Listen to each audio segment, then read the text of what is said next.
Morning, everyone. I hope you've had a lovely weekend. Mums, I hope you've been pampered and spoiled and had delicious breakfasts made for you. It is story time again. So, I believe where we left things in Blue John, we had just met Blue John, the child of the Queen of Darkness. Okay, let's get into chapter 3. Chapter 3 Song. One day, as Blue John clambered up from the cave's deepest chambers, he heard sounds from outside. He could hear, faint and far away, the call of the curlew on the moors and the watery ripple of the skylark. He could hear the wind shimmying down the gorge of Winnet's Pass, and, far away, he could hear the bird cries of children playing. There was a tiny eye of light high up at the end of the passage. Blue John wanted to touch it.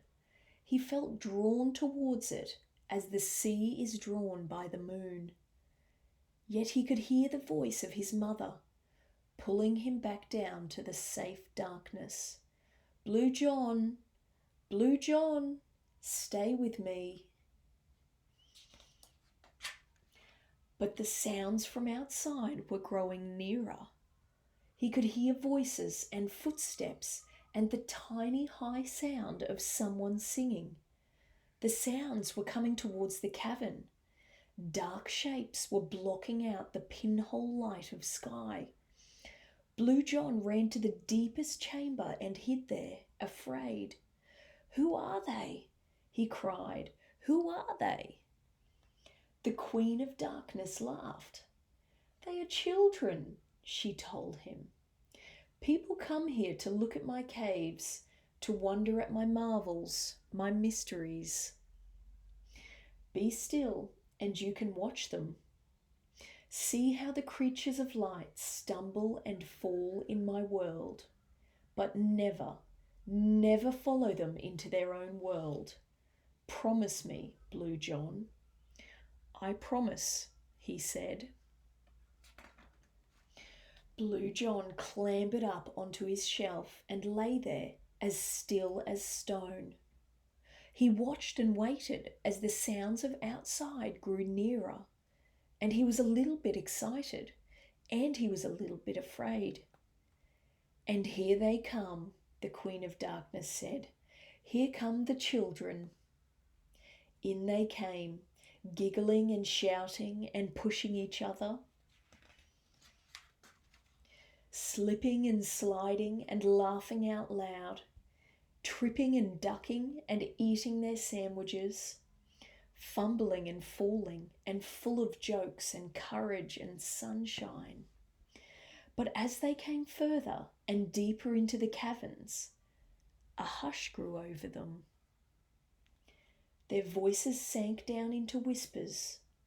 They crept forward inch by inch, feeling with their soundless feet, blind as moles, hands clasping, and their breath was as quiet as ghosts around their lips. They saw that the darkness was full of magic. Chapter 4, Dance. We might do one more chapter. Blue John lay as still as the stones. He had never seen children before. He watched the wonder in their eyes. He saw how their faces opened with awe as his mother, the Queen of Darkness, swirled silently around them. One of the children struck a match. Its blue flame danced like a moth. Then the boy lit a candle and held it up so his face glowed like a moon and his eyes shimmered like stars. He passed the candle round, and the other children lit theirs and held them up, and the cave was full of pale white moons and glittering stars. The lights of the candles flickered and gleamed on the wet walls. A little girl with ribbons as green as trails of moss held out her candle towards Blue John's ledge. There he was, lit up in the darkness, with his amethyst eyes, purple and blue like the deepest glacier, and his amber hair as golden as the sun. "Beautiful," the little girl whispered. "You are beautiful." "You are beautiful," Blue John whispered back. "Beautiful." The girl stepped into the middle of the chamber and began to move round, slowly, slowly. She held out her candle to light up the pockets and eyes and creases of the chamber, the satiny water on its walls, the shimmer and glisten, the blue and the gold. She began to dance. And soon all the children were dancing in a crazy, laughing, happy way. Their shadows leaped around them. Blue John tumbled down from his shelf and began to dance among them. He couldn't help himself. He flung out his arms and legs, and he tossed back his head, and his eyes were wide with happiness. "Stop!" the Queen of Darkness screamed. "You're spoiling my silence. Stop dancing. Go away."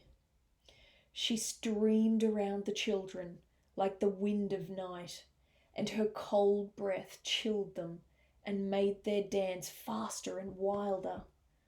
She blew the candle flames so they flickered and flattened like birds. "Go away!" And the children ran, dancing and laughing. They tumbled out of the Queen's chamber and up along the echoing passages, dancing and laughing, singing and skipping, out into the brilliant light of day. And then they were gone. As fast as they had come, the children had disappeared, and their voices and laughter and the sunshine of the outside world had gone with them. Chapter 5, Sun. I wonder what that chapter's going to be about. I wonder if Blue John will see those lovely children that he's just met again. Okay, everyone, have a very happy and productive Monday, and tune in again tomorrow for our next story time. Bye for now.